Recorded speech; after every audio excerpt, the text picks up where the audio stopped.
Episode 444 with Dr. Frank Gibson is brought to you by some really cool products. One is Barf World Raw Pet Food. I'm telling you guys, if you have an animal, if you have a dog, consider giving this a try. We've had Robert Mueller, the founder of Barf World, on the show a couple times, and Maggie just absolutely loves this diet. She has been on it for a couple of years now, and it's cost effective, and it's so good because it's raw. It's raw meat, and it includes the bone, which is what dogs would normally eat, is the bone, along with the entrails and the organ meats as well. Dogs would never just really eat muscle meat, and Maggie thrives. Her coat is shiny and soft, and she's got endless amounts of energy.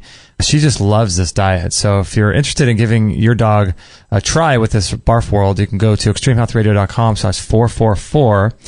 And we're also brought to you by the Big Berkey water filters. Now, I know many people have these new refrigerators these days that have filters within them, or a lot of our listeners also go get spring water. But the Berkey is awesome because you can travel with it, and no matter how pre-filtered your water is, if it comes from a spring or a well, you can also put it through the Berkey, which is what a lot of people do. It gets rid of 100% of copper, 100% of arsenic, 100% of strontium, 100% of cadmium, 100% of lead, 100% of uranium, as well as if you get the arsenic fluoride filters, it gets rid of all of that too. And it's awesome because it's gravity fed. And our buddy Mike Adams over at waterfilterlabs.com did an independent study of 12 of the best water filters he could find in his lab there in Austin, Texas. And the Berkey came out number 1. And I can say from personal use, we really love ours, and it's great because you can travel with it. They come in different sizes. If you have a big family or small, it doesn't use any energy. It's gravity fed, and it's really awesome. And so what's also awesome is that you can put really clean water in there to begin with, and it makes it even better. So I highly recommend the Berkey. Go check out Barf World or the Berkey at extremehealthradio.com/444. There'll be links to both of those products, which I would highly suggest you check out. Thanks for your support, and let's get started with the show.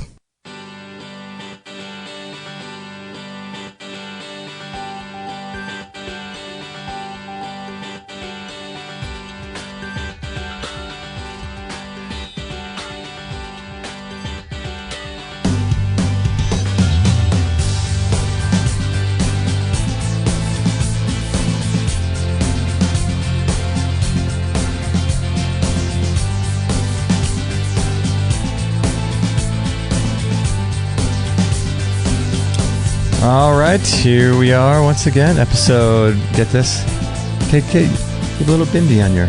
Oh, am I bleeding? Yeah. Guess what episode this is?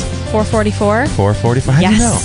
I knew we were getting close, and I was waiting for that triple number. 444. Oh my gosh, it's 9:11 a.m. Well, there we go. They're double numbers everywhere. Jeez, that's crazy, right? Yesterday we were seeing them everywhere.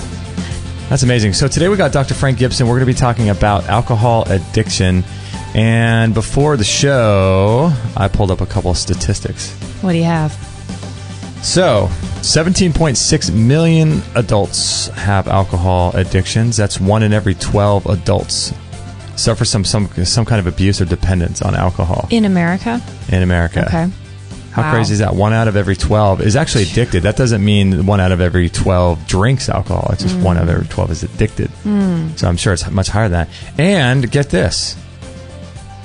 88,000 people a year die from alcohol-related deaths. Isn't that amazing? Wow. 88,000 people. That's 62,000 men and 26,000 women every single year.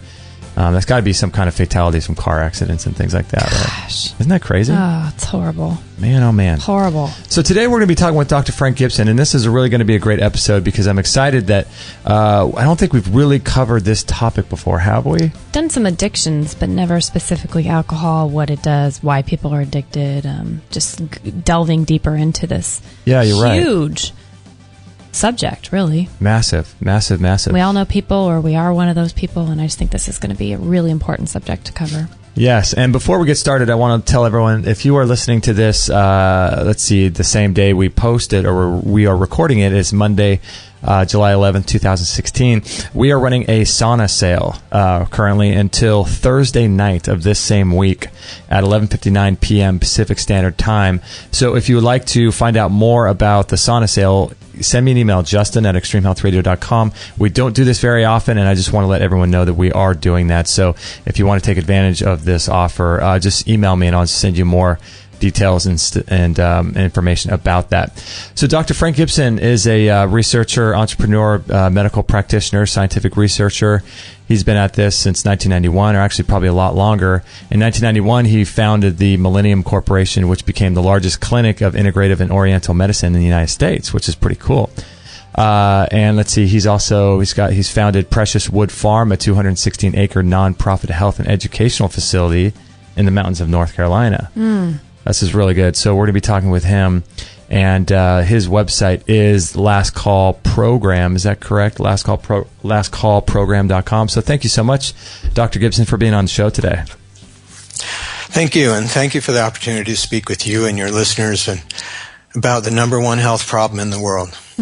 Yeah, so how long have you been working with people? Because I know it said you founded the Millennium Corporation in 1991, but you're probably helping people much longer before that, right?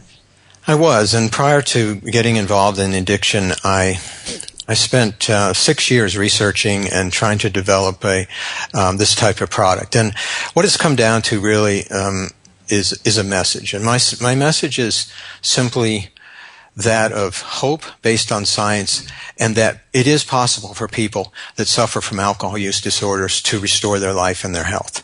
And I'm very good at getting at the root of the problem.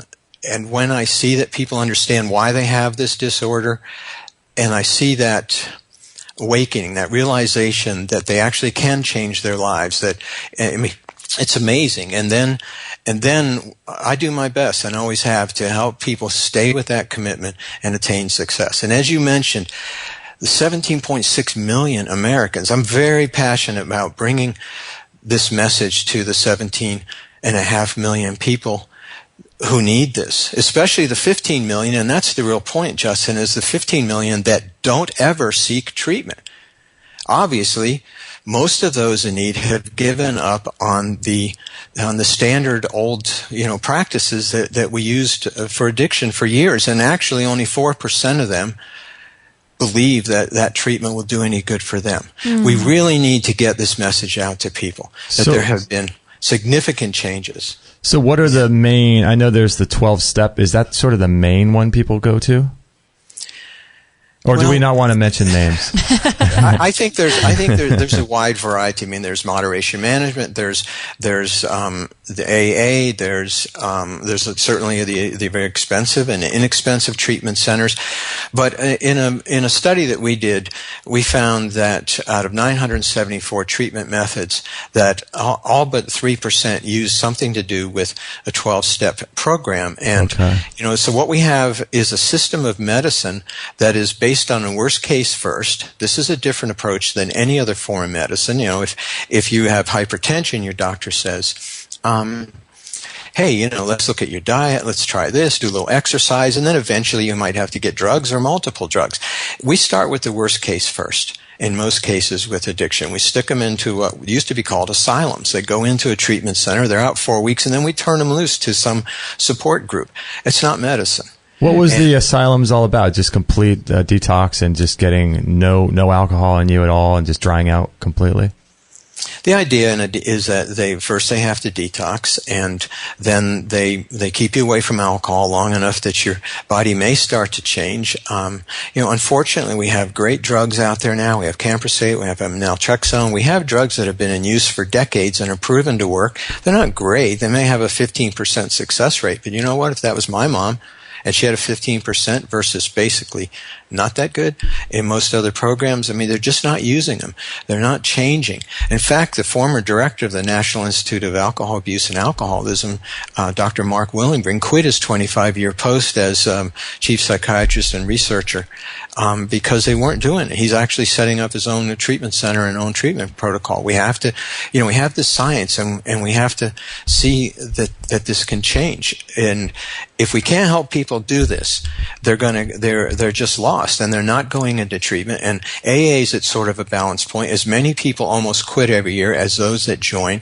So people are just, it's so unbelievable. And as you mentioned, everyone knows someone with this problem. You're 7 times more likely to know someone with alcohol use disorder than you are to know a school teacher. My gosh. Wow. So yeah, I mean, that kind of puts in perspective, doesn't it? Yeah. So I mean, we Kate and I have lots of friends that have alcohol issues, or not lots of friends, but just a couple. And I've lost a few from it too. So it's everywhere. Well, it's everywhere in our culture. The DUIs, that according to insurance actuaries, before a person gets a DUI, on the average, they've driven 78 times drunk. Oh my gosh. And 15.1% of Americans have had a DUI in the past 12 months. In Wisconsin, it's 24%. So what is the traditional success rate with many of these normal normal treatment centers? Like you said before just a second ago, that just as many come back in as leave, So what is the success rate typically? It's something, Justin, that I really try to avoid, because I applaud anybody that does it. I applaud that anybody, whether it's a psychologist on a street corner or down Main Street, or it's Betty Ford Clinic. If people get help, fine. But, we're failing to move forward with a new addiction. I brought a couple of quotes here that are mind-boggling, and so maybe people can understand. I want to encourage people today to go out and look. We have so much stuff on the internet, but you can go to the National Institute of Health, the National Institute of Alcoholism, Abuse and Alcoholism. Nora Volkov, the director of the National Institute on Drug Abuse, stated, "Many Americans today," I'm reading a quote, "do not yet understand why people becoming addicted to drugs, or how remarkable scientific advances are literally redefining the arena of addiction. Groundbreaking discoveries about the brain have revolutionized our understanding of addiction, enabling us to respond effectively to the problem." Columbia University says the vast majority of people in need of addiction treatment do not receive anything that approximates evidence-based care. Only a small fraction of individuals receive interventions or treatment consistent with scientific knowledge about what works. How do you think someone who's tried with all their heart to be successful in these programs feel when they're not successful? Is it the treatment center's fault? We've had advances in medicine that happen so fast. You don't look like you're old enough to have gone through it, but polio was terrifying, and it was over in one day. One day everybody lined up and got the vaccine. Depression, millions and millions and millions of Americans suffered depression. It was horrible. They went in asylums. They got lobotomies. They got shock therapy. It was horrible. And one day we have Prozac and 23 million prescriptions. And, so these are scientific advances. Tuberculosis, look at the history of that. It's been around. They found traces of tuberculosis in Egyptian tombs 9,000 years ago. These things, that was over in a day. I mean, okay, we've got a cure for this now. We have this science, and it's just going to take some time for people to catch up with it, because treatment centers, I have to, I'm not cynical about it, but they are ingrained in a treatment protocol that's financially based. They're, if you have a hotel, you have to have certain occupancies, and they're not using the new medicine. And everybody in science is confused as why they're not using these. Well, think about also the people that finally decide to check themselves into a treatment center like this, and they try it out, and typically they're probably drinking because they're depressed in some sense of how their life is, and then they figure, okay, I need to get help. They go to a treatment center, and then it doesn't work for them, and then they think it's probably them. There's something wrong with them. They're alcoholics. Yes. When that happens, they get even more and more depressed after that, because they think it's their fault, And so does their family. And so do their friends. Yeah. And here's a great thing from the New York Times writer Jane Brody. In a New York Times personal health report, she wrote, "If you have failed one or more times to achieve lasting sobriety after rehab, perhaps spending thousands of dollars, you are not alone. And chances are it's not your fault." And to help people understand that, and this simple explanation of what we now know is going on in the brain, and how we, it's not a funny subject, But I heard a comedian once say that alcoholism is the only disease you can get in trouble for. Nobody says, damn it, Billy, you have lupus? No. And, and if you're hypoglycemic and you need sugar, you have to have sugar because you could have a stroke. You're going to get tremors. You're going to get, confusion. You're going to have all these symptoms. Right. Actually, they're very similar to alcohol withdrawal symptoms, but nobody says, you can't have any orange juice. No, you can't have any sugar. They don't hide the sugar because it's a body change. And that's what we now know about addiction. And the relief that people find when they come across the information that says, hey, your body is just not doing it. I mean, ask the question. 80% of the people, this came up before, you said, is that number the total number of people use? No, of course, 1 out of 12, no, that's the people, but that have a problem. But 80% of Americans enjoy alcohol as a healthy, normal part of life. So in their lives, alcohol is an addition to enhance meals, good times, not an addiction. And yeah, once in a while they drink more than they should, but generally they don't have a problem. What we know now is what's different in the brain of people who just can't do that and shouldn't go do that. And it's what we know. And we also know, and this is what's really key, and this is the message that we can spread, it now can be reversed. We know it can be reversed. So what goes on in That was my question. What's happening in the brain? Yeah, what goes on physiologically? I know it's a complete whole body imbalance, but to me it seems like it's primarily maybe like a liver, gut, brain issue. Well, to begin with, some people have a difference in their brain that predisposes them to have an abnormal reaction to alcohol. And as alcohol becomes more consistent in the body, chemical events start to occur in the brain that brings about this abnormal reaction. And so basically you have neuroadaptation taking place in brain circuits.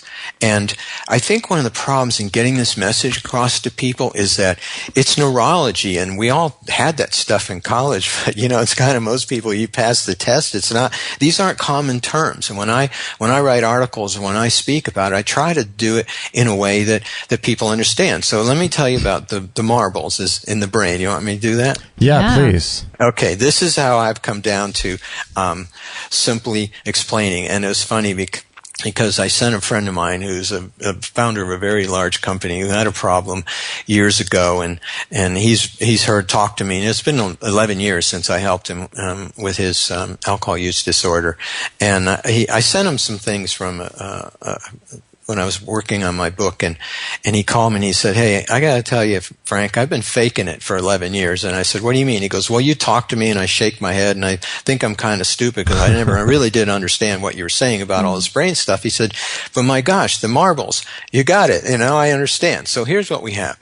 We have the brain knows it's got these 2 bowls of marbles, and it's supposed to keep them both exactly balanced. And let's say one of these marbles is, it says gas on it, and the other one says brakes. And so now they're in perfect balance. And the brakes one has, as we call it, GABA, G-A-B-A. It's gamma-aminobutyric acid. And the other one is the accelerator, and that's glutamate. So as you continue to drink excessively, maybe you're just fine, maybe you had a little bit of this imbalance when you're born, but as alcohol becomes more consistent in the body, these chemical events start to change.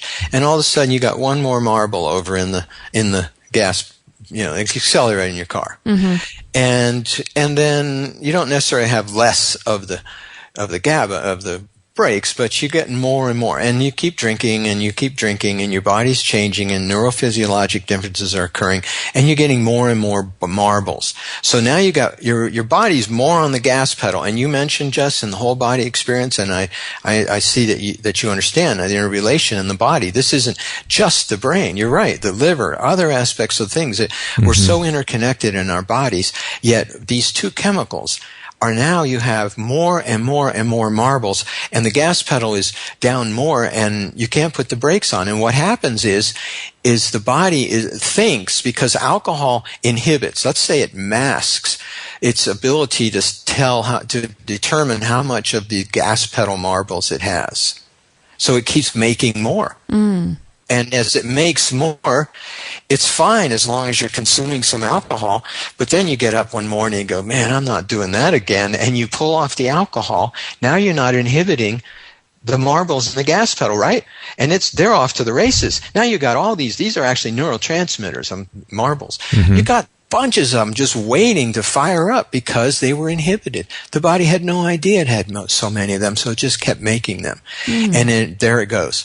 And it's off to the races, and you literally, that's what detox is. That's the withdrawal and the tremens and the all the stuff that goes on, even hallucinations are all because, so when this person says, I'm not going to do it anymore, his body's like, just like like someone that's hypoglycemic. Right. It's screaming for sugar, right? Instead, it's screaming for alcohol. If you give me some alcohol, you're going to be just fine. Mm-hmm. This is what the brain is telling. This is with every ounce of intellect and everything possible. This is basically what the brain is saying. Get me some alcohol. So when someone goes into a detox situation and they go into a center and stay and dry out for 3 or 4 or 5 weeks or however long, at the end of that, what is the situation in relation to what you were just saying with the marbles and all of that? Has their body recalibrated at that point? No. In detox, we use barbiturates, we use benzodiazepines, both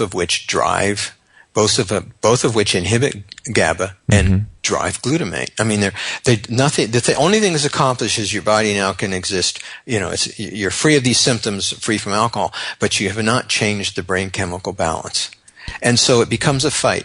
And I've sat with so many thousands and thousands of people and their families and wondered how they even made it through this fight it's a fight that everyone around us says, why don't you just give it some willpower? I'm sorry. They can't. It's like, it'd be like telling someone with a stroke to go run a mile. To me, that's it. Now, this doesn't mean that to some degree you can say, oh, these people are completely off the hook that suffer. Yeah. Right. No, you could find all kinds of reasons if you want to, but that's not what we're trying to do. We're trying to help people. I try to work on so much on helping the families understand and helping the families change so that they address it like a disease. I mean, my gosh, if the guy had a stroke, no one's going to say, man, you messed up my life, Well, you had a stroke, and it's the truth. A stroke changes life's plans for a family, but you don't blame the person. Well, it's a really good analogy, I think, that you had with someone being diabetic, where they have to get that insulin. They have to have it, like their body's screaming out for it, and it's probably the same way with alcohol. It's just a really good analogy because, like you said, at some point there is a culpability issue. People do choose in certain actions, but at another level, physiologically, their body's just screaming like it needs and requires something like alcohol. Yes, they may have gotten there because of bad choices, because of too much drinking, because of going out and got to the disease. But you know what? A diabetic may have gotten there from, inherent birth genetics, or because they just had a really horrible diet, or they're obese, or whatever. So, but the point is what are we trying to do here? We're not trying to place blame and figure out how they got there. We have to get the message out to people that we know how you got there and we know how to get out of there. Now, there's discussions actually among treatment centers. If we could lock someone away for 90 days and a year, sometimes as much as 2 years of no alcohol before these brain chemicals come in balance. Really? Yeah. So, for some people it's easier. For some people, they could maybe stay away from alcohol for 6 months, even as little as 3 months, but you can't bet your life on it. What do you think about that whole thing that I see with AA, and they say, I knew my mom's friend for many, many years. I think went to AA for I think she got off alcohol and for 30 years of her life, but every week she'd go to one of these AA meetings, and she would always tell my mom, she's an alcoholic, and kept proclaiming that. I just find that to be a little bit strange, where you continually attach yourself to this idea that this is who you are.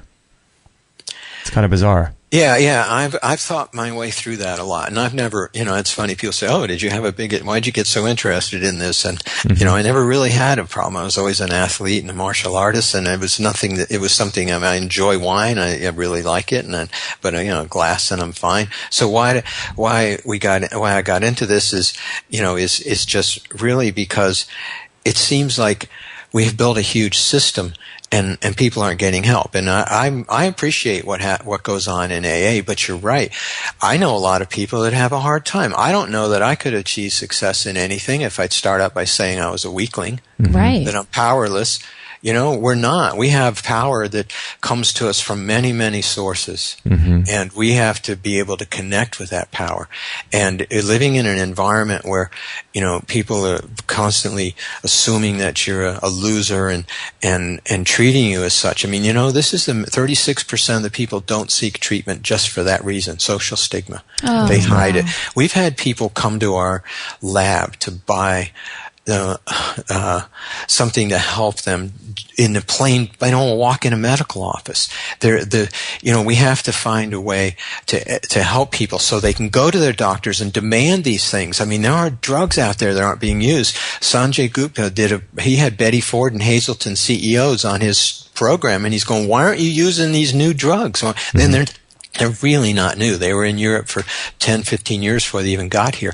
And yes, the success rates aren't high, but as I said, and they were like, well, you know, and he pulls up brain images and he says, look, we've got pictures now. We know exactly what's going on in the brain. And we do. And it's frustrating. 23-year veteran of chief of research, left the NIAAA because he's fed up. He's going to do it right. And so where's that going to come? Polio, people lined up the next day. But there's articles in the paper and there's little pieces of things and people come across and it's so confusing and no one's talking in marbles. You know, they're talking in neurotransmitters and right. These big terms. And like, you know what? If you run into somebody that you know that has AUD, and you say, you know, there's really help out there. Go look, start researching, find out. You know, people don't even know that this is available. And I've had people tell me that, Scott, I talked to you, and then I talked to somebody I knew had a problem, and it was crazy. If you give people hope, if you tell them they can actually, run 10 miles, and they start to believe it, they'll do it. Otherwise, why would they do it? Yeah. And that's why work that you people do is so critical, because it's almost like a grassroots. It's almost like, hey, here's some stuff. Go out and look at it. Look at it more. You can do this. And people are losing that feeling in too many ways. And in addiction, it's not fair to the families to say it's not their fault. But the point is that you can't go to, and you asked me about success rates, and I don't like to comment on them because any success is good. But I do comment on the fact that if you're walking around the rest of your life, to use the old term, waiting for the other shoe to drop, and that's what the families do. They're just waiting for decades when this person's going to relapse, because statistically they are. And could you imagine going around with a sword hanging over your head, or, the rest of your life, or trying to go to sleep at night with this idea that you're always going to be addicted over your head? And that's what these are exact terms that people have said to me, that they feel like living, that they're having to live the rest of their life because, you're always an alcoholic. Well, it's simply not true. Yeah. And one of the things that, I think if I were an alcoholic, if I were someone who really was addicted, it would be one thing for someone to say to me, you can overcome the addiction. That would be one side of the coin, where I would think immediately, okay, I can somehow have enough willpower my entire life to suppress these addictions I have. Or if someone were to say to me like we can actually change your physiology so you're not addicted anymore. That to me would be so much more appealing, because I'd be like, okay, well, I'm no longer going to have this intense struggle or craving for these things. Is that possible, do you think? It is possible. And what's great is if you help people, what I do is I take it out of this context and I help them understand how many ways we already do that. I mean, take your kidneys. They can read how much potassium your body needs. And they disperse it or doesn't disperse it in your urine. You're subjected to cold and flu viruses all the time. What do you get? A couple a year or nothing? How's that possible? Because your body keeps itself in balance. It's got these little samurai that, there's a virus. They're zipping down there to keep your body in balance. Right. And we have this happen in all kinds of ways. And in natural medicine, it's more based on the fact that, total body balance. And that's what, and people in science today know, because we know why we have this problem, we also know that it can be restored. If people could get, you go online and people are selling GABA, unfortunately it's like serotonin. It doesn't pass the blood-brain barrier, but, we know, for example, if the GABA level came up to a certain level and equal with a glutamate, then these people their bodies are restored. They're not going to have unusual cravings. Mm. And it's possible that 3, 6 months, 2 years, 3 years back, the body may go out of balance. But if you all were going through this and you had this problem, mm-hmm. and you took care of it and you felt your body, you kind of would get aware of your body and you would sense that, hey, I'm slipping a little bit. I actually wanted that third beer. I'm not saying people should drink. Probably the best prescription is that people that have had the problem don't. But is that reasonable? No. Can you be told, okay, now you guys can't go hang out with your friends anymore in a bar. You can't go to these parties. Right. Go get a whole new set of friends that, by the way, believe in abstinence or fight the rest of their lives for abstinence. Right. No, it is possible, and that's the message. Is that the reason why most people aren't interested? Because they know the struggle so well, they just think that there's no other way, and so they get super discouraged and then just give up? They do. Yeah. They do, and and so many people go through it. Just the fact it kills me. Drive 78 times before you're caught. That's shocking. Isn't that crazy? It's really shocking. That's insurance tables. It's shocking. So what happens is people hide the problem, and then they have a bad event, and then they kind of can take care of it, but they can't control it. They're being driven by things in their brain. They're in their body screaming for it. And what a message to be able to say to people, look, go find the new science. At least know that there's a way out. And maybe they don't. Maybe there's if we had the magic pill in the world and 100% of the people took it and they no longer had unusual cravings for alcohol, I'll bet you there still would be people that didn't go do it. Yeah. But the point is that what's the first step? It's changing the status quo of the treatment centers. We're not going to change AA, and they're helping people. Mm-hmm. So fine, let them do their thing. They don't believe that you should take anything. If there was this magic pill, they would tell the people not to take it because they view it as a crutch. As Dr. Willingbring, the doctor I mentioned, left the NIAAA, his quote was, you don't treat people for 4 weeks and then shoot them off to a support group. 4 weeks, really? Yeah. Somebody's been drinking excessively for 20 years and you're going to go hopefully do something in 4 weeks. And who can afford to do that? And who can afford to do 6 weeks, 8 weeks, 10? The whole system is, you have to beat the issue of social stigma. You have to beat the issue of, hey, I want my life. I want to be able to drink a little bit. Do you know only 2% of people over 55 have ever sought treatment? Why? Think about it. They're all sitting around, there's what you did in their age group. And it's just, people just, we get 1.6 million people sought treatment of any form last year. Gosh. Wow. Yeah. And it's crazy. And to me, it's such a great message. And, you can tell I've been doing this since I started researching this in 1986. I had a way to help people in 1983, and people laughed about it. And then until 2011, the American Society of Addiction Medicine said, yeah, this is a brain chemical disorder. And now everybody's on that page. But the general populace and the people that are suffering from this disease don't know it. What if we had a cure for something else that causes as many deaths as you quoted, and people didn't know about it? We have to get the message out that, not to go try naltrexone or camprosate, but hey, do your work, do your research. There is a way out of this nightmare. There's a doctor in LA that I heard talking about addiction once, and he was mentioning about how some of his patients, what they try to have them do is have a healthy relationship with alcohol. Because one of the things that unfortunately, I don't have any addictions to alcohol, and maybe once a month I might have an ounce or two of wine, and it's fine. But so what he was saying was that it's not necessarily true that everyone needs to do cold turkey, 100% no alcohol. What are your thoughts about being completely alcohol free versus being able to have a good relationship to alcohol? If you've been an alcoholic, you mean, or if you've had a problem? Yeah, if you've ever had a problem, and do you take that on a case by case basis? It's case by case to a degree, but we have to look at statistics, and we have decades and decades of statistics. And if you go to the National Institute of Alcohol Abuse and Alcoholism, you've seen they made a shift from abstinence to moderation. I mean, this is the National Institute of Health. Statements now are saying that, these government agencies are saying that, hey, let's try to shoot for some moderation, because can we all not just sit down and admit that this experiment in alcohol treatment has been a disaster, and it's not changed since 1950.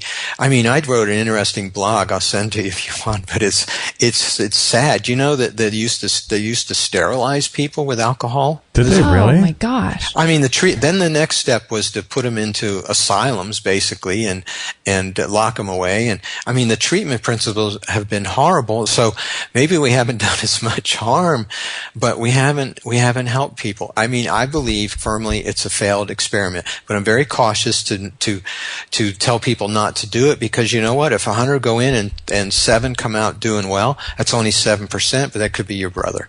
Mm-hmm. And I mean, just to get people into treatment, we did,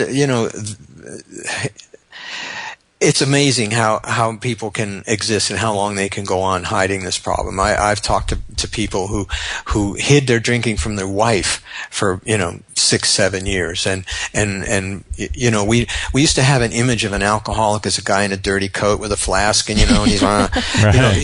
Now it's like, and women, I mean, my gosh, the women never were part of this group, and it's huge, because a woman's body is different. She doesn't have the enzymes that a man has. So if the equal body weight, a woman and a man, the woman can only have half as much alcohol because she can't break it down to the degree the man has, and we're not addressing it. And pregnancy, I mean, over 80% of women are drinking during pregnancy. No. It's on every bottle of booze. It's on every bar. I mean, and it's above, and you know who's worse at it? The educated. I mean, it's just unbelievable that this problem, and I think people have just become hopeless, and they don't want to change their lives. So to answer your question, I believe that abstinence is the best prescription for somebody who has an alcohol use disorder, even if they've taken care of it. Say that, the point is that over 80% of the people who try abstinence fail. I don't care where you go and look at the statistics, that's the number. Now, that's an unfair number to say to people who are out there trying to do good with, whether it's AA or other programs. You have moderation management that helps people get together and control it. But the bottom line is nobody's changing the body. And that's how we have to do it.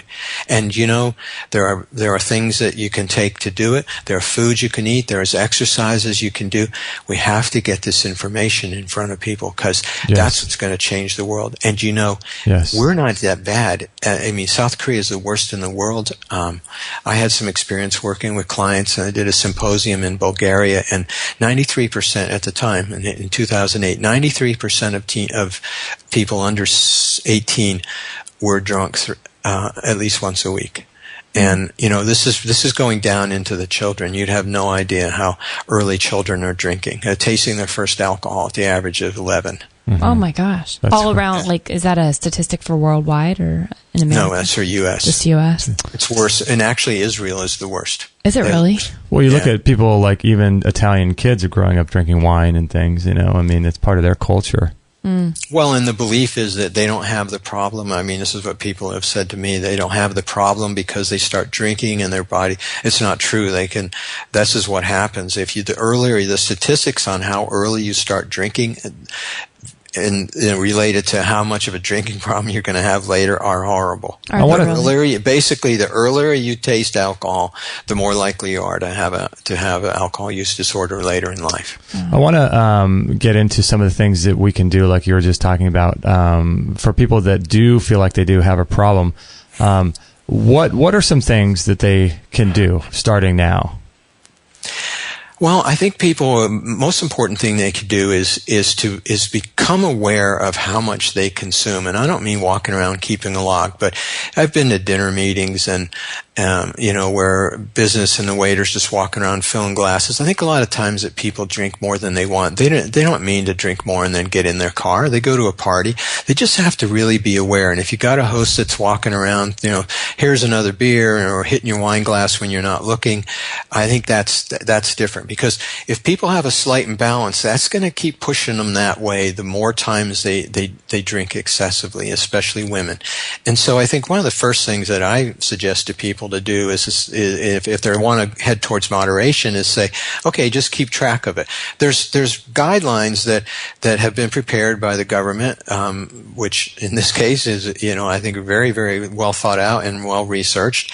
And so, never drink alcohol without having something to eat. So first of all, don't have an empty stomach and have something to snack on. I don't care if it's pretzels while you're eating. Mm-hmm. Never drink faster than one drink every half hour.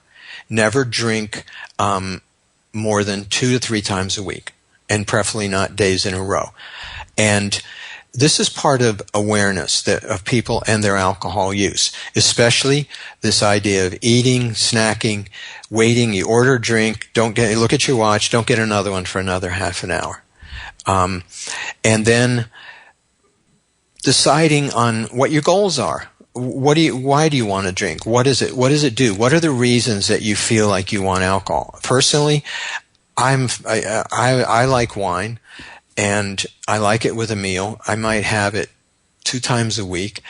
But if someone's filling my glass, I'm kind of like you, Justin. I mean, I'm pretty good after about 3-4 ounces. Mm-hmm. And after that, sometimes I find in my head, I'm thinking, I should drink this. This is really good. I don't want to waste it. Right. But I'm thinking, but then that's part of the awareness. You go, why would I do that?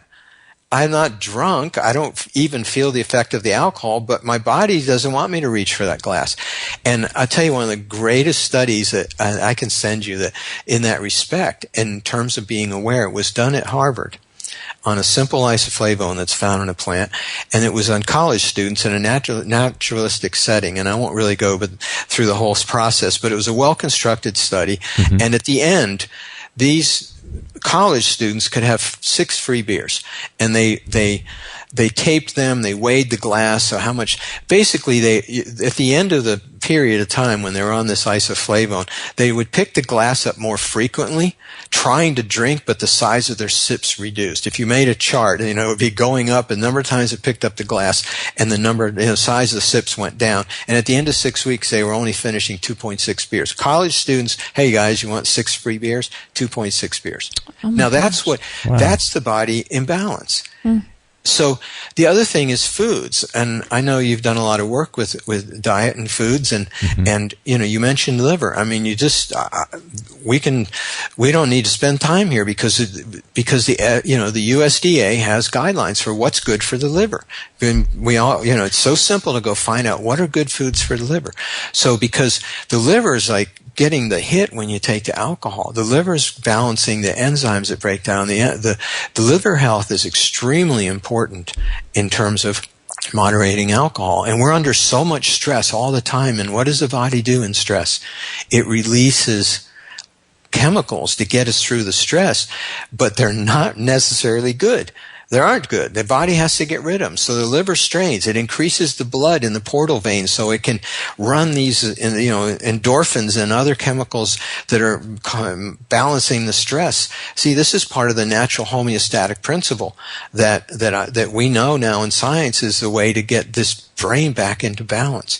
So the liver has had to steal blood from other organs, so it has extra blood to change these chemicals because it has to convert them into water-soluble molecules. Can't disperse them because they're fat-soluble. So all these imbalances start building up. So simply people say, well, I don't want to go to treatment. I don't want to buy this. Fine. You start following these steps. You go to the NIAAA website and you look at what are guidelines for drinking moderately. They're there. But how many people are getting them? Are anybody going to put these on the front page of Lifestyle magazine? newspaper? I don't think so. So there are things that people can do, because you know what? Almost everybody wants to continue drinking. Mm-hmm. I would say, of my experience, and we've done surveys on this internally, is that of the people that have balanced their bodies and are drinking moderately, their choice is that, in the beginning, I'm never going to drink again. But ultimately, about 75% of people would prefer to continue drinking, no matter what happened. I mean, they really feel like it's something. And once they understand, they control it. So let's say you knew how to keep your body in balance, and either through the things you're drinking in balance, through the things we're talking, and we made up a term called balanced alcohol intake, and it just means you look at all these factors. So if you started picking up the third beer, or, where I typically want 3 or 4 ounces of wine, if I start drinking more, what should I do as a responsible drinker? I should go pay more attention. And until I don't want to do that, or not drink for a week or two, till I don't want that third beer, or I don't want to finish that alcohol. Mm-hmm. It's, the body's, and I know you both understand this, the body's natural homeostatic principles are it's astounding, all the mechanisms that are going on. It's also astounding how easy it is to throw them out of balance. Well, you brought up a good point too a couple minutes ago about why are people seeking alcohol? Some people reach for a glass of wine after a hard day and feel like, I deserve this. And people are listening to this right now thinking, yep, I know that feeling very well, because you justify your decisions and you feel like you need a little bit of an escape. And then there's also people that use it as a way to celebrate. They have a birthday party, or they have a family celebration, and so I think part of that too is realizing, okay, what is the reason, the mechanism why I'm reaching for this? Is this a celebratory act, or is this a drowning my sorrows act? Well, and there's sleep. Mm-hmm. A good percentage of people, in my experience, use it because they can't sleep. You use it for stress release. And the other thing is you obviously both don't have this problem, but there are a lot of people. The story that people would, the worst thing in the world to them is getting up in front of people. That's the biggest fear among people, is being in front of people. Mm-hmm. So there is a huge factor in people who use that to ease social situations. Right. To feel more at ease, to be able to be more congenial. Mm-hmm. So you're right, but the track you're on is, I believe, I agree with you, is let's determine what is driving you to do that, and what other things can we do in our lives to balance that. If it's stress, can we find, a meditation or yoga or stress release practices, or foods that contribute to stress release? If it's sleep, can we change patterns, maybe not watch some blow it up movie right before you go to bed, or have a bad phone call? I mean, this is where you're headed, right? That we can do things that if once we identify it, that we can meet those needs in other ways than alcohol. Yeah, it's such a huge issue, because it requires people to sort of take stock of their life, because like you said, I just gave 2 scenarios of someone who just, after a stressful day, or someone who wants to celebrate, and the 2 different instances there, but you're also talking about public speaking, social situations. And so it requires someone to take really, I think, a stock of their life and say, okay, if I'm required to give public speeches, and I really don't like it, I've given, 10 or 15 speeches, I just don't like it, it's not me. So what can I do to, talk to my boss or talk to someone and say, I'm not going to do this anymore, or I'm not going to do whatever it is that causes me to reach for that alcohol. I need to change this aspect of my life. And that's sort of an issue that people don't want to tackle, because it does require some sort of mechanism of looking inside and changing your life in other aspects. Yeah, and this makes me, I want to ask you, so this might lead people to say, I recognize this problem that I have with alcohol, but I don't want to do this. How do we help people make that shift? This baffles me, right? How do we help people make the shift to actually do these small things before it becomes a big problem? I'm not someone that likes to hand out threats, but the fact is, we all know they're going to get a DUI. They're going to wreck their car. They're going to do something really stupid. They're going to damage their relationship. They're going to damage their job. It's no secret. I don't see it as an approach to get people to do things, but how can we help people make these small changes and increase awareness? Yeah, I think it just starts with, personally, I think it just starts with making small little changes in other aspects of your life. Because if you feel like alcohol, this is just my opinion, if you feel like alcohol is sort of gaining more control over you than you would like, then I would say that someone should maybe look at the other aspects of their life that they can have control. Right. Do you hate your job every day? Yeah. So they feel success. Exactly. Right. Yeah. If you can feel little bits of success, because ultimately when people are drinking, maybe they don't feel successful, or maybe the general underlying tone or sentiment of someone who drinks is a little bit of depression. And so when you feel like, okay, in this other aspect of my life, whether it's speaking with people at work and people don't respect what I have to say, or becoming someone who people do respect, or whatever it is, if you can find other aspects of success in your life, maybe you can figure out whatever that equation is and apply it to eventually something like alcohol, where you feel like you have no success. Just an idea. Yeah, no, I think that's right. It's like a baby taking its first step. I did an article once on how many times a baby falls, and it's the success of that first step. Oh, really? That keeps them going. Look it up sometime. I don't remember the number, but it's insane how many steps a baby, how many times they'll fall, and just keeps going. And so, yeah, you're right. And then what I liked about what you said is something they can do something about, because they can't immediately do anything about these brain chemicals, but they can, like, go to bed a little earlier. They can time their drinks. I mean, there are things they can do. They can make other positive health problems. And you're right. I mean, I think depression is a big, big part of it. And I think also, too, with people that are radically addicted, I mean, ultimately they know they're addicted and they just won't admit it. So I think that when someone is addicted, and you can really allow someone to have control, because what's ultimately they want is sort of, they're lacking control in their regular life. And so they want to be a little bit out of control so that they can somehow have a better impression on people socially or whatever. If you can figure out a way for people to have control over different aspects of their life, because that way, if you feel like, you know what, I can control, I can have an influence or an impact on how I respond to certain things, and then roll that over to the things that you have no control over, like what you were just saying, brain chemistry. Someone can't fix that right away, but they can become successful and they can become a winner in other aspects of their life. And I think that will just carry over. I mean, that's a small part of it, but I think that can carry over.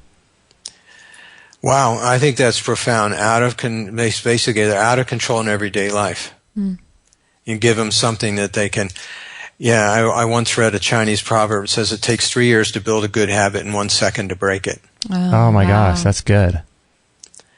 Yeah. And then it's really bad if you're attached to that habit. Like, I'm an alcoholic, and like you said earlier in the show, that the family's just waiting for you to break it. And as soon as they have one drink, they have 10 drinks because they think I'm a failure and I've failed.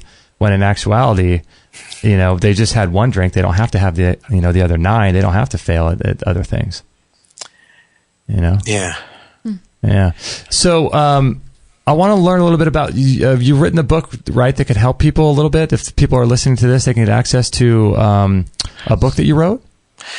Yeah, the most important part of it, it can be a sort of condensed version. It's just 30 pages of the book, and it doesn't have all the heavy science, but I've had such great, we put it up so people could download and read it and for free, and it just gives people, I think, a real sense of how they get out of here. It's sort of like a map of a pathway that's really not that hard, and it's really positive. As I said when I started, the fact when people realize, wow, there's a reason I have this. This isn't, I'm not a loser. I went through a treatment center, but they didn't do anything to address my physiological problem.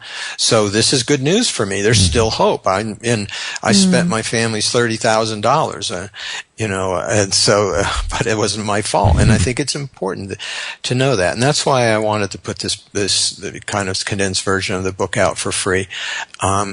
It's the full version isn't out yet, but it does. I mean, it's great for people. If they want to really understand this and understand the marbles and all the rest of it, and, there's enough, scientific language and neurology in it that they can take it another step if they want, but it's simple. And what I really hope the most is that it conveys my passion for wanting to help solve this problem, because it's the root of so many other problems that we face in our culture. Would this be something that would be beneficial for someone who feels like they do have a problem with alcohol, which is what I'm assuming, or would this be better maybe for someone, or just as good for someone who is a friend or a loved one of someone who has an alcohol issue? I've had reports from all of those groups. I've had reports from families going, I have to change the way I'm treating this person. I understand now how I need to do this. And then I've had it from people who were, they're like, one guy recently said to me, he says, I don't really feel like I need to go to an addiction center, but I kind of know I'm headed for trouble, but I'm right in the middle and, blah, blah, blah. I can't risk my job and ask to quit for 30 days, et cetera. And then I've had people who like really knew their problem. And have gone into treatment and failed. And for all those groups, it brings the focus back to one thing. We just need to put the appropriate amount of love into the people we're dealing with. Mm-hmm. Now, if someone's listening to this and they feel like they do have an alcohol addiction that's growing, larger than what they would like, do you work with people, or do you have a program, a physical location people can go to, or how does that work?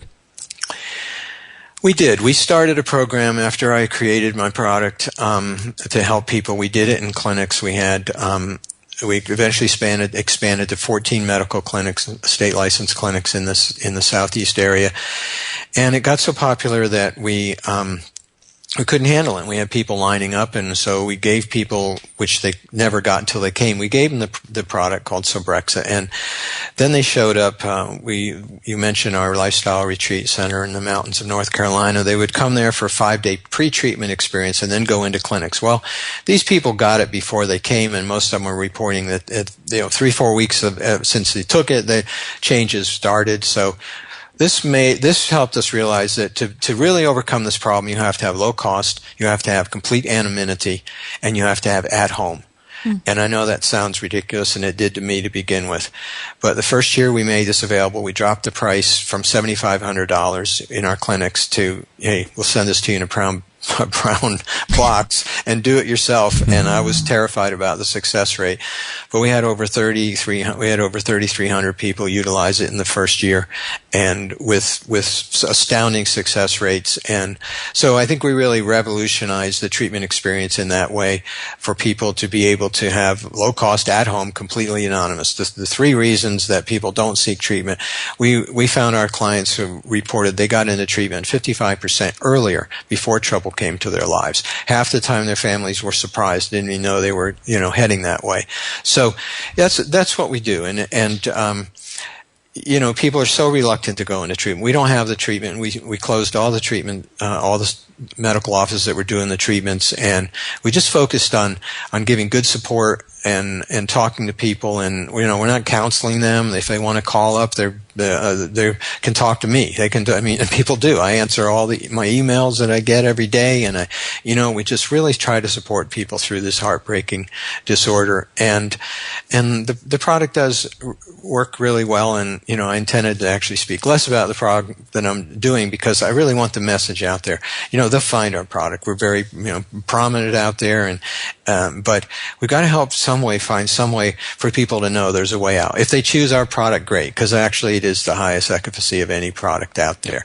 But my mission in life, and I wouldn't be working at all if I was selling widgets or anything else. My mission in life is to start with people need to know, hey, there is a way out. There is something out there. Yeah. If it's the simple steps that you and I have talked about, and the really good ideas that you've come up with for people to just look at the problem and say, whatever method it is, we've got to help encourage them and give them some hope. And if they find our program, it's called the Last Call Program, and you mentioned the website, and the product is Sobrexa. There's another product there, and it helps them deal with stress. It's quite phenomenal. There's no sedatives in it, and people actually continue buying that after they go through the program successfully, because everybody's got a lot of stress in their life. It's funny because the way you say that, I like the idea that those 3 pillars you talked about, anonymous and at home, low cost at home. Low cost at home. Yes. Yeah, I really like that a lot. And I'm also wondering, I have no idea with how other programs work, but I do know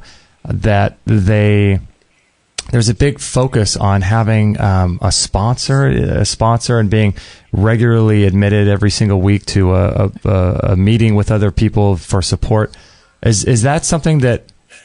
Yeah, we're kind of old-fashioned. What do you think about that? We have a really nice client guide that was put together in pieces over 23 years of doing this.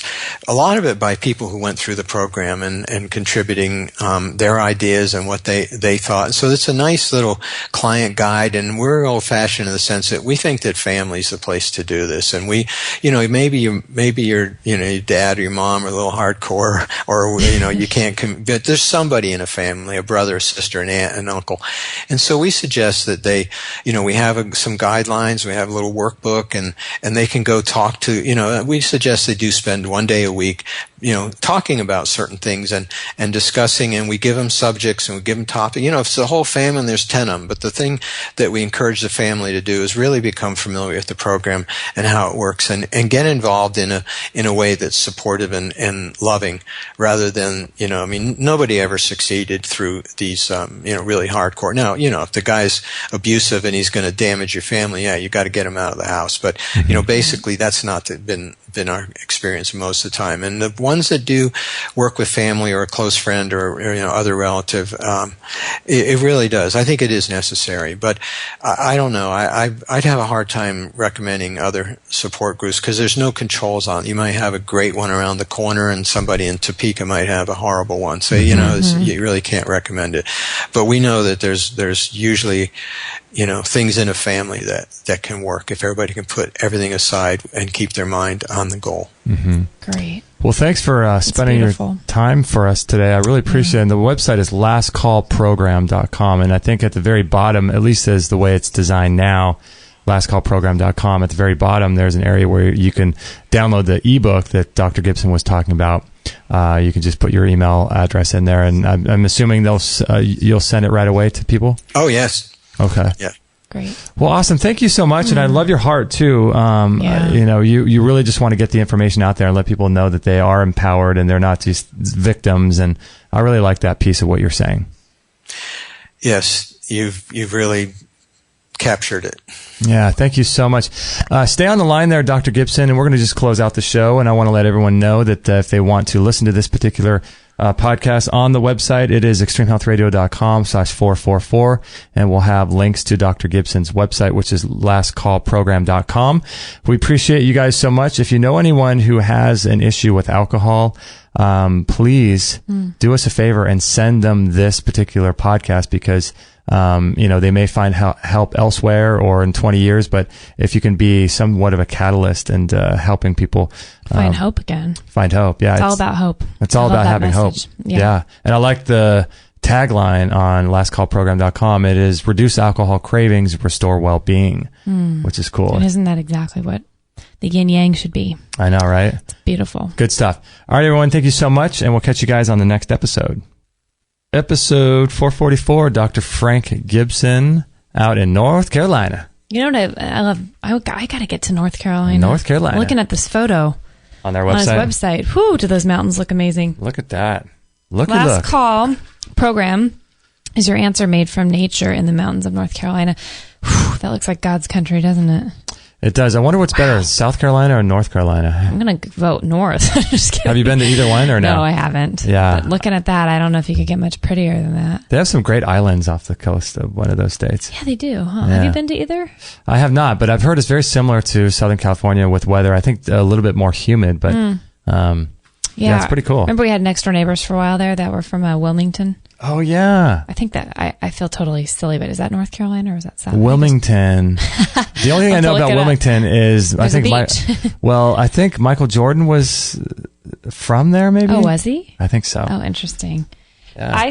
I thought that was a really important message to get out. I feel like we've had a week of this whole week or last week of doing shows are pretty much across the board all about spreading hope in different areas. And yeah, I feel like that's so important with such a lot of hopelessness in the world. And, I understand the struggle with alcohol because for a while there, I definitely had too much wine. And like he was saying, But you know what, though? It's so crazy. I don't even know. I mean, I think you thought you did, But the way I looked at it, I mean, I don't know that you really did. I mean, I don't know you. For myself, I did. Knowing myself. Really? It wasn't a healthy relationship of why I was wanting it. And like he said, you know, I wasn't quite staggering my drinks. You know, I would come home from those days of doing hair just completely disgusted with everything going on around me. And, you know, I wouldn't appropriately, drink that every half hour. I mean, the goal was to drink like a good glass and a half in the first half hour. And then you feel like you're okay to deal with the rest of the night, you know, that kind of thing. That was your goal? Kind of without saying, I mean, without like, it's all so subconscious, but. You don't say that in your head. No, but that's what you're doing. You're like, if I can just drink enough at the beginning to feel like I can enjoy the rest of my night and not think about what happened during the day. And that's the problem, I think, is that there was a little too much of that. And then I'd pace myself the rest of the night. But I just started feeling disgusting, you know? It's funny he said that a lot of people do it for sleep too. And whenever I've had too much to drink, you fall asleep. Great, but then you wake up, you know, in the middle of the night and you can't go back. Oh, it's the worst. It's horrible for sleep. I don't understand. It seemed like it would be, you know, take Dr. Lester Grinspoon's advice, or not advice, but just I would take a little dab of his opinion, Rick Simpson's hemp oil, and that would help you sleep better, I would think. I think there's gentler ways to stay asleep and have a better sleep cycle, because I think when the sugar interrupts your, you know, then we didn't even get into like the disruption of hormones, what that does. I mean, it's a pretty bad cycle that you can get into. Dr. Massey, who's a friend of ours, says that on an autonomic level, you know, where like if you measure Dr. Bergman has one of those machines where he measures your autonomic nervous system. That's right. And he says that the people he's seen, their cells are just going crazy. Like they're just freaking out. And you mean people that drink? People that drink too much, or drink like anybody after you have a glass? I think any amount of alcohol, your cells just freak out. Like if you can see them under a microscope, they just be going, vibrating probably crazy. And that's what's happening on an autonomic level and the nervous system level, but you can't really feel it because maybe not until we get drunk. You know how it's like it takes 20 minutes for when you start eating to feeling full? Yeah. So people eat too much in the first 20 minutes and it's too much because they didn't eat slowly. It's probably like that. You don't feel it on an autonomic level or a physical level because it might take a little bit of time. Yeah, for sure. But he's saying your cells just freak out when you're drinking. It's weird though too, because I look at alcohol and it's like, it's weird how we all have our own sort of issues and battles. And I think it was really important for him to say what he did, during the show, is that it's not necessarily, you know, you're weak and blah, blah, blah. It's like, you know, we all have our own addictions and we all have our own issues. It's just somehow for some people it's alcohol. I'm just fortunate enough not to have that. Yeah. And I'm no better for not having that. It's just, it's just different. Maybe I'm addicted to work or something else. You know? But right. I just feel so bad because think about like the social acceptance with alcohol. And it's like you can go get alcohol, take home a bottle of wine after a bad day of work, or you can go out with friends. It's just everywhere. I know. And if you're trying to not drink, I mean, and I don't know. You almost have to put on blinders like a horse and just look at, you know, put your head down, and that's not living life. I feel like that's a Band-Aid. That's that internal struggle. I mean, I've had 2 friends pass away from alcohol, directly related to alcohol. And I think it was just that the struggle was too great, and they both sought tons and tons of help throughout the years. And I feel like that's when, like Doctor was saying today, like it's important to understand that you can actually change the physiology. And that's what I think people don't understand. They think, okay, I can get the alcohol out of my body and then I'm just going to struggle the rest of my life with wanting it. Constantly be just wanting to drink and I just can't. Yeah. And had those 2 people known that, they might still be here, because I think they both had a ton of willpower. Like, I think people don't give themselves enough credit. Oh, yeah. I think this is beyond willpower. It's like he said, there's this self-judgment that happens, thinking that they can't control it and something's wrong with them. But man, I can completely understand that once your body gets whacked. I see my body being out of balance in some nutrition areas, what that does to me. I mean, my organs start hurting. Imagine when your brain is beyond, like the marbles, like he said, the dysfunction of the marble jars, and you got a big problem. Yeah. And it's so sad because these people don't have a death wish. I mean, I don't think most people have a death wish. The thing is, they want to live and they want to live better. They just want to numb the pain. They're thinking alcohol's, solution to that. And they just want to numb the pain. Absolutely. Man, life is hard. Yeah, and I understand in today's culture. I mean, it makes total sense. I mean, I don't blame people that drink at all because I completely understand. Like, if your life is just going horrible and one bad thing after another and you're in debt and you're trying to balance all these things, you work a job you don't like and life is going horrible and all these bad things are happening. People are dying. People are getting in car crashes and I can't say that I wouldn't do that either. I mean, it's like, why wouldn't you want to numb that pain? That's just, it's so difficult, but I think a part of it too is people finding, I really think it has a lot to do with finding your mission in life. Mm-hmm. I really do. Like, what is your purpose? Because if you're not happy doing what you're doing and it becomes a total burden for you and you just hate it and you want to numb the pain by, imagine working at a job or a career that you hate and you want to numb that pain every day after you get back and from work. I've done that. Yeah, you've done that. Mine wasn't as bad as other people's, And then you got cocktail parties and work events that you have to go to. And the holidays come around, and then it's your anniversary, and then it's always something to celebrate. I've realized. I realized that too when I said, sorry to interrupt you, but a couple times there when I knew I was probably drinking a little too much for my own self, and I'd say, let me, what are you doing? Are you picking at me? My muscle? I just like your little arm muscle. I'm looking at my muscle as I'm talking. I like which I need to work on, by the way.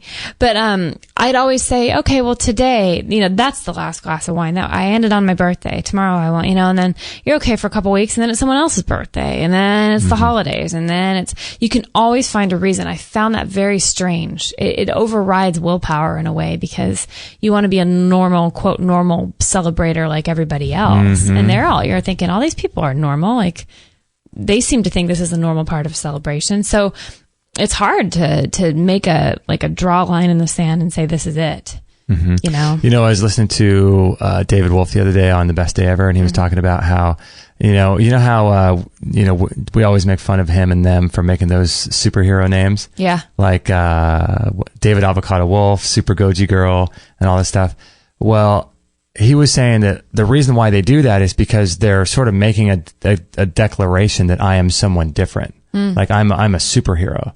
And so that's kind of cool because in a sense that, like, with this idea of justifying a new in 2 weeks, it's someone else's birthday and there's another work event or you got to give a speech and all this stuff, all these things will keep coming up. But I think having a grandiose sort of idea, kind of like what we talked about probably a year ago about having a mission statement for your life. Yeah. And just saying, this is who I am. Writing your manifesto. And this is what I stand for. And, and so when a time comes around for you to have a drink or justify a drink, you're like, no, because this is not going to facilitate where I'm going in life, or this is not who I am. Mm-hmm. Like if everyone else is doing X, I'm going to do Y.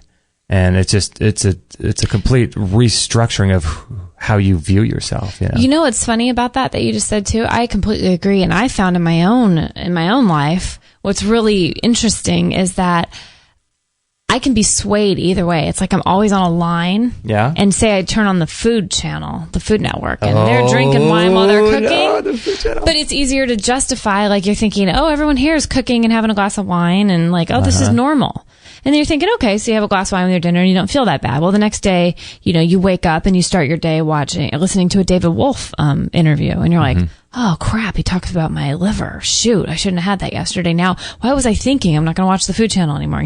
Well, this is how normal people are. They, the healthy people don't drink. So then you go over to that side and you camp out there for a while, and then you go to an anniversary party and you're like, oh, everyone here. So it's like this constant, like, it really, you are become, it's like, your parents, are afraid who you hang around in junior high is who you're going to become. Right. Choose your friends wisely, but it's kind of like what you choose to surround yourself with. Really, if you're going to, be around raw, vegan, non-drinking people, chances are it's going to be easier for you to have those kinds of friendships and be around those social situations, other than a bunch of people who love nerding out on food and drinking wine, Yeah. And I just find it really interesting when you change your whole life and your purpose and find that. And it seems that it naturally kind of changes what you're around and what's going into your ears, what's going into your eyeballs. Yeah. You know? There's a couple of different aspects. We'll wrap up here really quickly. I want to tell people at the end too about the sauna sale, but there's a couple of different aspects of what you were just saying. Is that one is like restructuring how you view yourself and who you are and what your mission is on this planet. And that's really hard if you're doing a job you don't like and you have no idea what you want to do. But you can think about characteristics. Like you don't have to be thinking about vocation as much as, okay, what kind of person do I want to be? What kind of impact do I want to have in the world? When people walk away, my friends and family, from having spoken to me, what feeling do I want them to have? And so you can think everyone can do that, whether or not they know, or regardless of what they should do for a vocation. So one aspect is determining what kind of person you want to be. That anyone can do right away, and figuring out, okay, I'm a superhero and this is what superheroes do. They take care of themselves, and you can come up with a whole thing about the standards that you will now live by. And then the other aspect is, okay, how do I take stock of my life now in view of what I've just determined about myself? Okay, I'm working a job I don't like and it requires me to travel. Okay. And I always drink when I travel. Okay. So I need to talk to my boss and see if someone else can do these trips for me, or, I need to hang out less with these friends or something like that. Then you can start taking stock of aspects of your life where you do drink. And then once you remove those, then you'll have more of this sort of idea in your mind that will facilitate believing who you say you are. You know what I mean? And so once you can combine just that side of it, saying, coming up with a roadmap of who you are, and then making small changes in how you live your life so that you don't have to be in situations where you would drink, then that's going to start garnering a little bit of success here and there. Yeah. And then that's going to be like, yeah, I am a superhero. Right. Then it's a launch pad. Yeah. It's almost like it becomes a springboard. That's the springs become stronger every time, and you can bounce higher, and you're like, oh, this is good. Like, one last thing before we leave, I know we got to go, but isn't it interesting his idea about the more you drink, the more it sort of screws up those marbles in your brain, for lack of a better term. GABA. Yeah. So that you keep craving more. It's like this continual process. It makes sense. Wow. It makes sense. Doesn't it? Because why? I mean, if somebody doesn't want to drink, why do we keep drinking? It's clearly something has shifted. It's bizarre. I mean, addiction is very real. It's a very real thing. And I think the thing for people too is to not judge other people's process, because we don't understand. People who don't have an alcohol addiction, I don't think we can even begin to understand the struggle. So I think it's important to be on that other side, to be that family and friend and person, just rooting on the person who wants to change and is becoming honest about their struggle, and celebrating victories. Who needs to feel worse about becoming honest with what you want to change in your life? I mean, I think that's the most beautiful thing ever. If no one will tell you or speak to you about things, you got to wonder how much judgment are you giving to people, because people just won't open up to you. And it's important to celebrate people's victories and be their biggest fan, sharing them on the sideline, and realize, every now and then I'm going to have to stop along the side of the road and drink a thing of water and stop the marathon because I'm just exhausted. But the end game is I'm going to continue this marathon. And so realizing people are going to slip up and make mistakes, but being their biggest fan and celebrating their little victories along the way, and making people really feel like they are a success, because that's what people want to feel like. What I loved about Dr. Gibson was he was all about love. He said, we just got to start loving these people. Let's start showing love and then watch what happens. Yeah, totally. Okay, his website is lastcallprogram.com. And if you're listening to this today, I'm hoping to have this up today. We are running a sale on our sauna. If you were interested. And today, by the way, is July 11, 2016. Good one. Yes. Good one.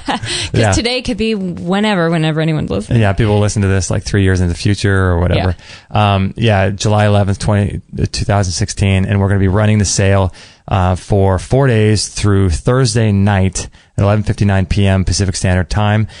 We cannot advertise this on the website, so if you'd like to get one, simply email me and I'll give you all the instructions. Basically, you would make a donation on our page for a specific amount. It's actually $100 off right now, plus $25, which normally costs for shipping. So it's $125 off the normal price. For the U.S. For the continental U.S. If you live outside of the continental U.S., Alaska, Hawaii, or anywhere else in the world, email me and I'll send you a shipping quote. Perfect. And if you are interested in these, I would highly recommend picking one up soon, because they do go out of stock and they do have to reorder, and sometimes that can take weeks. So last time so many people ordered them that that was an issue. So right. Please take us up on this if you're interested in it. And you can also listen to episode 443 with Phil Wilson and I. We talked about the sauna. So in any event, thank you guys for listening, for being in our lives. We really appreciate it. We love you all so much. And we'll catch you guys on the next episode. Hey, everybody. This is Josie, Justin's mum. Don't tell him, but I know he would absolutely be really happy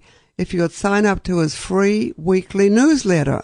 And don't forget to share this with all your friends. This is the buzzing bumblebee signing off. So good.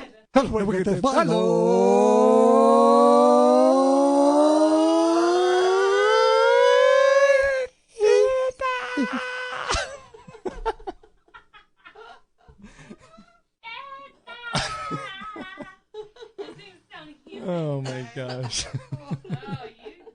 No material on this blog is intended to suggest that you should not seek professional medical care. Always work with qualified medical professionals, even if you educate yourself in the field of live food, nutrition, and alternative medicine. I'm not a doctor, nor am I offering readers medical advice of any kind. None of the information offered here should be interpreted as a diagnosis of any disease, nor an attempt to treat or prevent any disease or condition. While information in this blog is discussed in the context of numerous conditions, it can be dangerous to take action based on any information